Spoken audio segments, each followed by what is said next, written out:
Army. গতকালকে অনেকদিন পর বিটিএস এর 7 জন মেম্বার লাইভে আসে। তো লাইভে কি কি হয়েছিল সেটাই জানবো আজকের ভিডিওতে। নতুন হয়ে থাকলে চ্যানেলটাকে সাবস্ক্রাইব করে দিতে ভুলো না। প্রথমে লাইভে এসে 7 জন একে একে ক্যামেরায় আসে। Hello army, we are back OT7 বলে সবাই মজা করতে থাকে। বিটিএস এর 7 জন মেম্বার এক হলে যেটা হয়, অনেক হাসাহাসি, কে কোথায় বসবে তা নিয়ে মজা করে। শুরুতে আর্মিরা কেমন আছে, শরীর কেমন আছে এইসব জিজ্ঞাসা করে তারা নিজেদের স্বাস্থ্যের আপডেট দেয়।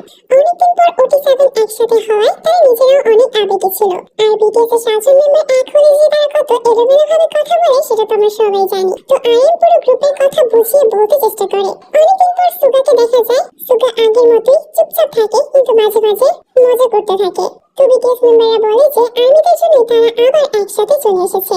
তো এখানে তাদের কামব্যাক করা নিয়ে অনেক ইন্টারেস্টিং একটা খবর উঠে আসে। তো আইএম বলে কোম্পানি কবে যে ঘোষণা দেবে যে সামনে কি কি ঘটতে যাচ্ছে। তো এরপর সুগা বলে তারা বলেছে আনুমানিক কিছু সময়ের মধ্যে দিয়ে দেবে। তো আমরা সবাই তো জানি যে জংকুক কোম্পানি সব গোপন কথা আর্মিদের জানিয়ে দেয়। তো বিটিএস মেম্বাররা একটু মজা করে জংকুককে বলে যে জংকুক তুমি শুধু মনে মনেই ভাবো, এসব কথা বলে দিও না। তো তারা আর্মিদেরকে জিজ্ঞাসা করে তোমরা সবাই কেমন আছো। তো জংকুক আইকে ওই কথাটা রিপ্লাই করে বলে যে না আমি কিছু বলবো না, আমি শুধু কমেন্টগুলো পড়ছি। তো জিমিন মজা করে বলে এটা তো নতুন বছর না, তাহলে আমরা কেন লাইভে আসছি আর এসব কথা বলছি। তো আইএম বলে প্রায় তো নতুন বছর হয়ে গিয়েছে।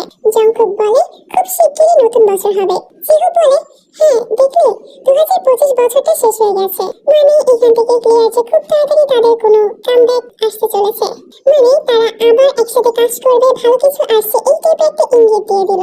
তো এখানে সবচেয়ে মজার মুহূর্তগুলো ছিল সবাই সবার কথা কেটে দিচ্ছিল। তো এর মধ্যে জংকুক সবাইকে হাসায়। সে বলে তুমি কোন আন্ডারওয়্যার পরেছো। তো জিহো বলে হঠাৎ আন্ডারওয়্যারের কথা কেন বলছো। তো সুগা বলে ওটা তো তোমার ব্র্যান্ড না। তো এটা শুনে জংকুক একটু দুঃখী হওয়ার ভান করে আর জিহো হাসতে থাকে। তো জিহো বলে আন্ডারওয়্যার খুবই গুরুত্বপূর্ণ। তো এটা নিয়ে সবাই মজা করছিল। তো এর মধ্যে আরএম সুন্দর একটা খবর আমাদেরকে জানায়। সে বলে যে সে ড্রাইভিং লাইসেন্স পেয়েছে, তাই সবাইকে সাবধান থাকতে বলেছে, রাস্তাঘাটে দেখে চলাচল করতে বলেছে। মানে যেহেতু আরএম ড্রাইভিং লাইসেন্স পেয়েছে আর সে যে কি রকমের ভাঙাচোরা মার্কা মানুষ সেটা তোমরা সবাই জানি। তো সবাই যাতে রাস্তায় সাবধানে হাঁটাচলা করে সেটাই বলেছে। তো কনগ্রাচুলেশন নামজুরকে। তো লাইভের শেষের দিকে সবাই আলাদা আলাদা করে আর্মিদেরকে বলে ধন্যবাদ আমাদের প্রতি ভালোবাসা প্রকাশের জন্য, আমাদের বিশ্বাস করো এবং আমাদের জন্য অপেক্ষা করো, তোমাদের জন্য OT7 আবার একত্রিত হয়েছে। তো একসাথে সবাই আর্মিদেরকে বিদায় জানায়, আবার দেখা হবে এই আশ্বাস দিয়ে লাইভটি শেষ হয়ে যায়। তো অনেকদিন পর বিটিএস এর 7 জন মেম্বারকে একসাথে লাইভে দেখে তোমাদের মনের অনুভূতিটা কি অবশ্যই কমেন্টে জানিও।